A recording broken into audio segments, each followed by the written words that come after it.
सर्वांना या जिजाऊच्या लेकीचा मानाचा मुजरा, मानाचा मुजरा, मानाचा मुजरा।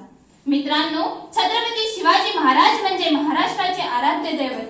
छत्रपती शिवाजी महाराजांच्या नाममुखाने करते माझ्या भाषणाची सुरुवात। मर्द मराठा वाजत गाजत मिरवू या जोरात, कामदाम खर्चुनी करूया छत्रपतींच्या नावाची सुरुवात। उपस्थित जनसमुदायांच्या मनामनात करते मी प्रेमाची बरसात, प्रेमाची बरसात। निश्चयाचा महावीरू, बहुत जनांसी आधारू, अखंड स्थितीचा निर्धारू श्रीमंत योगी। हिंदवी स्वराज्याचे संस्थापक, एक शककर्ता राजा आणि ज्यांचे नाव इतिहासात आजही अजरामर आहे, अशा या महान राजाचा इतिहास आपणासमोर मांडताना मला अभिमान वाटतो। वडिलांच्या जहागिरीच्या एका तुकड्याचे विस्तीर्ण हिंदवी स्वराज्यात अवघ्या 35 वर्षात ज्यांनी रूपांतर केले, अशा या महान राजांचा जन्म फाल्गुन वद्य तृतीया शके 1551 म्हणजेच 19 फेब्रुवारी 1630 शिवनेरीच्या नगारखान्यात सनई चौघडा वाजत होता अशा मंगल क्षणी जिजाबाईंच्या पोटी पुत्र जन्मला। गडावर आनंदी आनंद झाला, बाळाचे बारसे झाले। शिवनेरी किल्ल्यावरील शिवाई देवीच्या नावावरूनच बाळाचे नाव शिवाजी ठेवण्यात आले। अहो, छत्रपती शिवाजी महाराज म्हणजे कोण? 36 हत्तींचे बळ असणारे, त्रस्त मोगलांना करणारे, परत न फिरणारे, तिन्ही लोकात जाणणारे, शिस्त प्रिय, वाणीचे तेज, जिजाऊचा पुत्र, महाराष्ट्राची शान, हार न मानणारे, राज्याचे हितचिंतक, जनतेचा राजा म्हणजे छत्रपती शिवाजी महाराज। शिवरायांच्या नावाने जहागिरीचा राज्यकारभार सुरू झाला होता। शहाजी राजांनी एक स्वतंत्र राजमुद्रा तयार केली, ती अशी: प्रतिभचंद्र लेखे वर्धिष्णु विश्ववंदिता, शाहसनो शिवशेषा, मुद्रा भद्राय राजते। म्हणजे प्रतिभेच्या चंद्रकलेप्रमाणे वाढत जाणारी आणि साऱ्या विश्वाला वंद्य होणारी अशी शहाजी राजांचा पुत्र शिवाजी राजे यांची मुद्रा प्रजेच्या कल्याणासाठी आहे असे सांगणारी ती मुद्रा म्हणजे स्वराज्य स्थापनेचा एक संकेतच होता। हिंदवी स्वराज्य हे शिवरायांचे स्वप्न होते। हिंदवी म्हणजे हिंदुस्थानात राहणारे, मग ते कोणत्याही जातीचे असो किंवा कोणत्याही धर्माचे असो, त्यांचे राज्य ते हिंदवी स्वराज्य। काळ्या कुट्टा अंधारात आपली दिशा ठरवून वाट काढायची, संकटे आली असता त्याला डगमगून न जाता त्यावर मात करून पुढे जायचे। बलाढ्य शत्रूंशी आपल्या तुटपुंजा बळाने झुंज देत त्यांना सतत चुकवत यश मिळवत राहायचे। हे सारे गुण शिवरायांमध्ये होते।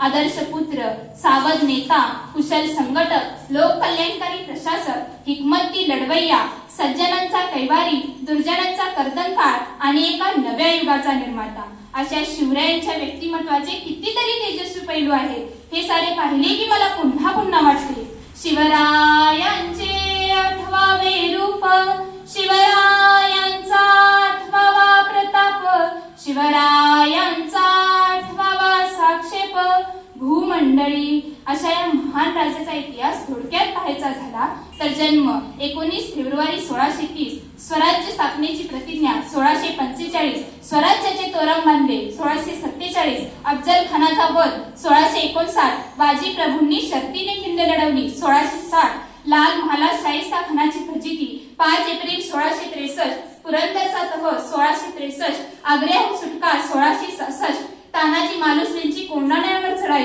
1670, शिवराज्याभिषेक सोहळा 6 जून 1674 आणि शिवाजी महाराजांचे देहावसन 3 एप्रिल 1680।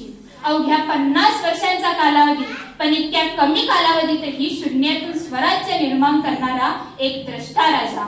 हे राज्य देवदेवतांचे, प्रजेचे, गोरगरिबांचे, साधू संतांचे या समजुतीने त्यांनी राज्यकारभार केला। धर्मरक्षक, परस्त्रीला माते समान मानणारा, इतिहासाच्या कोणात हिरेमाणिक म्हणून शोभणारा एक महान राजा। 62 किलोची तलवार वागवतो, त्याचं नाव येसाजी। 2000 जणांबरोबर एकटा खिंड लढवतो, त्याचं नाव बाजी। हात तुटला तरी लढत राहतो, त्याचं नाव तानाजी। 8 तासामध्ये दिल्लीहून पुण्याला घोडा आणतो, त्याचं नाव संताजी। 1.5 तासामध्ये दुश्मनाच्या तंबूचा कळस चोरून आणतो, त्याचं नाव धनाजी। वाघाला उभा फाडतात, त्यांचं नाव संभाजी। आणि या सगळ्यांना एकत्र करून स्वराज्य निर्माण करतात, त्यांचं नाव छत्रपती शिवाजी महाराज। अशा या महान राजांचा मावळा नरवीर श्री तानाजी मालुसरे यांची ही कथा। संध्याकाळची वेळ होती। आई साहेब आपल्या वाड्याच्या सज्जातून कोंढाण्याकडे पाहत उभे होत्या। एवढ्यात महाराजांना एक अभेद्य किल्ला दिसला. एवढ्या शिवबा तिथे आला. त्यांनी पाहिलं की आपल्या आई कोंढाणेकडे पाहण्यात दंग झाली आहे. त्यांनी तिच्या मनातला विचार ओळखला. शिवबा म्हणाला, आई साहेब काय आहे आपल्या मनात? आईसाहेब म्हणाल्या, शिवबा, या किल्ल्यावरचं हिरवं निशाण आम्हाला बोचतंय. शिवबा म्हणाला, आई साहेब, ते तर आम्हालाही खुपतंय. आईचीच इच्छा ती पूर्ण करायलाच हवी. शिवबाने लगेच आपल्या मावळ्यांना बोलावलं. सगळे जमा झाले. आता महाराज कोणती कामगिरी सांगणार ते ऐकण्यासाठी सगळ्यांनी कान टवकारले. महाराजांनी कोंढाणा किल्ला घेण्याचा विचार सांगितला. सगळ्यांना विचारलं, कोण जिंकेल हा गड? हा गड फार अवघड होता. महाराजांनी शब्द टाकला आणि एक मावळा ताडकन उठला आणि म्हणाला, मी जिंकतो हा कोंढाणा गड. कोण होता हा मर्द? कोण होता हिम्मत बहादरगडी? तो होता तानाजी मालुसरे, महाराजांचा खेळगडी. तानाजी कोकणातील उमरडे गावचा राहणारा. तानाजी अंगापिंडानं भरदार होता. त्याची छाती तर एखाद्या बुरुजासाठी बुलंद होती. हा गड जिंकायला फार अवघड, जणू जीवाशीच खेळ होता. पण निधड्या छातीच्या तानाजीनं हा खेळ स्वीकारला. त्याच्याबरोबर त्याचा भाऊ सूर्याजी आला होता. तानाजी व सूर्याजी दोघे राम लक्ष्मणासारखे भाऊ होते. खरं म्हणजे तानाजी आपल्या मुलाच्या रायबाच्या लग्नाचं आमंत्रण द्यायला आला होता. शिवबा म्हणाला, मग हे काम मी दुसऱ्या कोणाला तरी देतो. तेव्हा ताडकन तानाजी उठला आणि म्हणाला, आधी लगीन कोंढाण्याचं, नंतर माझ्या रायबाचं. तानाजीनं स्वराज्यासाठी आपल्या मुलाचं लग्नही बाजूला ठेवलं. शिवाजी महाराजांचं स्वराज्याचं काम हे पहिल्यांदा करायचं हा त्याचा वादा. मध्यरात्रीच्या वेळेला आकाशात चांदण्या लुकलुकत होत होत्या. गडाजवळ बुडूप अंधार पडला होता. गडाचा किल्लेदार उदयवर नावाचा रजपूत सरदार होता. गडाच्या खाली घनदाट झाडी होती. गडावर कडक पहारा होता, सिंहाच्या जबड्यासारखा. पण तानाजी जिकडे उभा होता ती खोल दरी होती, त्यामुळे तिकडून कोणी येऊ शकणार नाही. तीच बाजू तानाजीने निवडली. तानाजीने आपल्या बरोबर एक घोरपड आणली होती. तिचं नाव यशवंती. हा प्राणी आपल्या नव्या भिंतीत खुपसून उभ्या भिंतीलाही चिकटून बसतो. तानाजीने तिला दोरी बांधली आणि दिली उभ्या कड्यावर पिकून. घोरपड 2 वेळा खाली पडली. तानाजीला आला राग. तो घोरपडीला म्हणाला, यशवंती, आता पुन्हा पडली तर तुकडे करून भाकरी बरोबर कच्च खाईन. काय गंमत! घोरपड बसली की कड्याला चिकटून. तानाजी व त्याचे 500 मावळे भराभर गड चढून वर गेले. एवढ्यात गडावरच्या पहारेकऱ्यांना मावळ्यांची चाहूल लागली. मुघल सैनिक आपापल्या तलवारी घेऊन मावळ्यांवर धावले. उदयभानी आपली तलवार घेऊन मैदानात उतरला. उदयभान व तानाजी एकमेकाशी लढू लागले. ते इतक्या जोरात लढत होते की जणू 2 ढगच एकमेकावर आपटत होते. एवढ्यात उदयभानचा एक घाव तानाजीच्या हातातील ढालेवर पडला. ढाल तुटली. आता काय? तानाजी डगमगला नाही. त्याने आपला शेला हाताला गुंडाळला आणि लागला की बहादर लढायला. पण घात झाला. एकमेकांचे घाव अंगावर पडून दोघेही शूरवीर घायाळ झाले आणि धारातीर्थी पडले. तानाजीला पडलेला पाहताच मावळे घाबरून पडायला लागले. सूर्याजीने ते पाहिलं. गेला धावत कड्याजवळ. ज्या दोरावरून मावळे चढून आले होते तो दोरच त्याने कापला आणि मावळ्यांना म्हणाला, अरे असे भ्याडासारखे पळताय काय? महाराजांना का आपलं पराभूत काळं तोंड दाखवाल?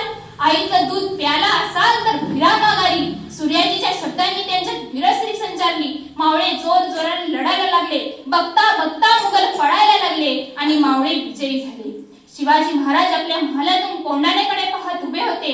महाराजांना गडावर आग पेटलेली दिसली. महाराजांना बातमी कळली, गड स्वराज्यात आला, मावळे विजयी झाले. कारण तशी खूनच घडली होती. गड जिंकला रे जिंकला की तेथील गवताची गंज पेटवायची. दुसऱ्या दिवशी सूर्याजी विजयाची बातमी सांगायला महालात आला.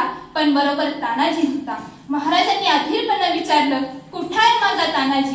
सूर्याजीच्या डोळ्यात पाणी आलं. तो म्हणाला, महाराज, शत्रूशी लढता लढता आपला ताना स्वर्गात गेला. महाराजांना काही कळेना. महाराज म्हणाले, अरे गड आला पण माझा सिंह मात्र गेला. गड आला पण माझा सिंह मात्र गेला. बोला छत्रपती शिवाजी महाराज की धर्मवीर संभाजी महाराज की जय. भवानी, जय शिवाजी, जय